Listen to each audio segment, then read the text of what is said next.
मन चंगा तो कटौती में गंगा। ये स्टोरी सुना है आपने? चलिए मैं आपको बताती हूँ। बहुत साल पहले रविदास जी थे। उनका चमड़े की दुकान थी जिससे वो जूता चप्पल बनाते थे। तो रोज सुबह टाइम से उठकर अपना दुकान खोलते थे, उसकी साफ सफाई करते थे और जूता चप्पल बनाने लगते थे। रोज उनकी दुकान के सामने से कुछ ब्राह्मण जाएं और गंगा स्नान करते समय उनको बोलें कि रविदास तुम भी चलो हमारे साथ गंगा स्नान कर लिया करो, कुछ समय निकालो, गंगा स्नान कर लो। बट रविदास जी के पास इतना समय नहीं था कि वो अपनी दुकान थोड़ी देर के लिए भी बंद करें और जाके गंगा स्नान कर पाए। तो एक दिन फिर ऐसा आया कि ब्राह्मण फिर उनके दुकान के सामने से जा रहे थे और उन्हें बोले कि अरे रविदास चलो आज चल लो मेरे साथ और गंगा स्नान कर लो। तो रविदास जी सोचे कि यार मैं तो नहीं जा पाता हूँ, ये एक का सिक्का है, ये आप लोग जब गंगा स्नान करने जा रहे हैं तो आप उन्हें गंगा जी को चढ़ा दीजिएगा मेरे नाम पे। ब्राह्मण ने स्वीकार कर लिया कि ठीक है, अगर तुम्हारी ऐसी इच्छा है तो तुम्हारे नाम पे हम ये एक का सिक्का चढ़ा देंगे।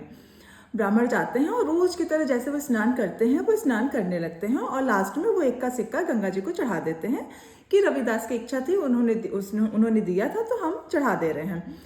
तभी का अचानक से घटना, मतलब एक चमत्कार होता है कि गंगा जी से एक सोने का हीरे से जड़ा एक कंगन मिलता है और आवाज आती है कि रविदास को दे देना। तो ब्राह्मण सोचते हैं कि यार हम लोग रोज सुबह जाते हैं, टाइम से स्नान करते हैं, कभी हम लोगों को ऐसा कुछ नहीं मिला और रविदास अपना काम कर रहा है और एक का सिक्का दिया और उसे हीरे जड़ा सोने का कंगन मिल गया। तो उनके मन में थोड़ी सी हीन भावना आ जाती है, गलत विचार आ जाते हैं कि यार रविदास को हम ये नहीं देंगे, उसे कौन बताएगा जाके कि ऐसा कुछ हुआ है और ये कंगन हमें उसे देना है। तो वो कंगन उनमें से जो श्रेष्ठ ब्राह्मण होगा या जो ग्रुप का लीडर होगा आज के टाइम में जैसे कहा जाता है, तो वो एक इंसान वो कंगन रख लेता है और चुपचाप जैसे रोज की प्रक्रिया चलती है वैसे चलने लगती है। कुछ दिन गुजरते हैं, रविदास को उसके बारे में पता तो चलता नहीं है। तो कुछ दिन ऐसे जाते हैं, रोज ब्राह्मण वहां से जाते हैं, स्नान करके वो लौट आते हैं। एक दिन क्या होता है कि उस गांव में चोरी होती है, चोर आते हैं और उस गांव में चोरी कर लेते हैं। तो एक कुछ चोर जो है उसी ब्राह्मण के घर में चोरी करते हैं जिस घर में वो कंगन रखा हुआ था। वो वहां से वो कंगन चुराते हैं, साथ में और भी गहने चुराते हैं और वो चोरी करके भागते हैं। तो राजा के सैनिक पकड़ लेते हैं इस चोर को, या कुछ दिन बाद वो चोर पकड़ा जाता है। तो उसके जो सामान में जो सोने के और भी जो चीजें मिलती हैं उसमें वो कंगन भी राजा को मिलता है। तो जो रानी थी उसे वो कंगन बहुत पसंद आया। तो वो कहती है कि मुझे इस कंगन का दूसरा जोड़ा भी चाहिए। तो राजा कहते हैं कि जो चोर ने इस सामान की चोरी की थी उससे सामने लाया जाए और उससे बोला जाए कि ये कंगन उसने कहाँ से चुराया है। तो जिस घर से भी चुराया होगा दूसरा सेट जो है उसके उसी घर में ही मिलेगा। तो चोर को बुलाया जाता है और उससे पूछा जाता है कि ये कंगन तुमने किसके घर से चोरी की है। तो चोर को याद आ जाता है मे बी, और वो बता देता है कि मैंने ये कंगन इस ब्राह्मण के घर से चोरी किया है।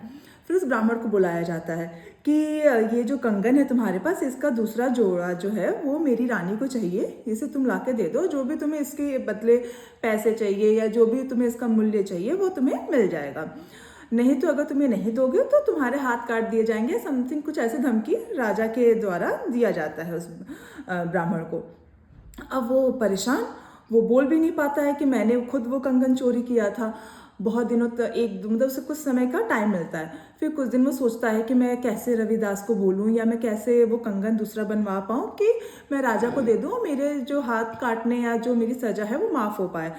तो मतलब वो कुछ कर तो पाता नहीं है। फिर लास्ट में वो रविदास के पास जाता है और उसके सामने रोने लगता है कि तुमने जो एक का सिक्का दिया था गंगा जी में उस दिन चढ़ाने को, तो हम लोगों ने चढ़ाया और ऐसा ऐसा हुआ, एक कंगन हमें मिला बट हम लोगों ने तुम्हें नहीं दिया। और फिर उसके बाद की घटना राजा रविदास जी को बताता है कि प्लीज एक का सिक्का रिक्वेस्ट करते हैं कि एक का सिक्का मुझे फिर दे दो, शायद फिर ऐसा कुछ चमत्कार हो जाए, वो कंगन मुझे फिर मिल जाए और मेरी सजा माफ हो जाए। तो रविदास सुनकर मतलब रविदास को गुस्सा ही नहीं आता रविदास जी को, और वो सुनकर हंसने लगते हैं। कहते हैं तुम इतनी सी बात से परेशान हो रहे हो, रुको, वहां तक भी तुम्हें जाने की जरूरत नहीं पड़ेगी। उन्होंने क्या किया कि अपनी दुकान से एक का सिक्का लिया और जिस बर्तन में वो पानी भरा रहता था जिसमें वो चमड़े डुबोए रहते थे और उससे काम भीगे चमड़े से वो काम करते थे, उसमें वो एक का सिक्का डालते हैं और हाथ डालकर उसी से एक कंगन निकाल देते हैं और कहते हैं ये लो और अपनी सजा माफ करा लो। तो ब्राह्मण रोने लगते हैं। वो कहते हैं ये कैसा चमत्कार हो गया, ये कैसे पॉसिबल है, मतलब इसमें तो चमड़े भीगे रहते हैं और इससे कैसे चमत्कार हो सकता है। तब रविदास जी कहते हैं कि मन चंगा तो कटौती में गंगा। मतलब अगर आपका मन साफ हो तो आप जो काम भी कर रहे हो वो एक पवित्र है। और वो जो पानी से भरा जिसमें वो चमड़े भिगोते थे, उन्होंने उसे गंगा के स्वरूप ही माना और वो रोज उसमें वही काम करते थे। तो उसमें सिक्का डाला और गंगा ही वो समझ के उसमें काम करते थे, तो उससे वो कंगन प्राप्त हुआ। तो इस कहानी का एक छोटा सा यही अर्थ है कि अगर आपका मन साफ है तो आप जो भी काम कर रहे हैं वो पवित्र है। और मन चंगा तो कटौती में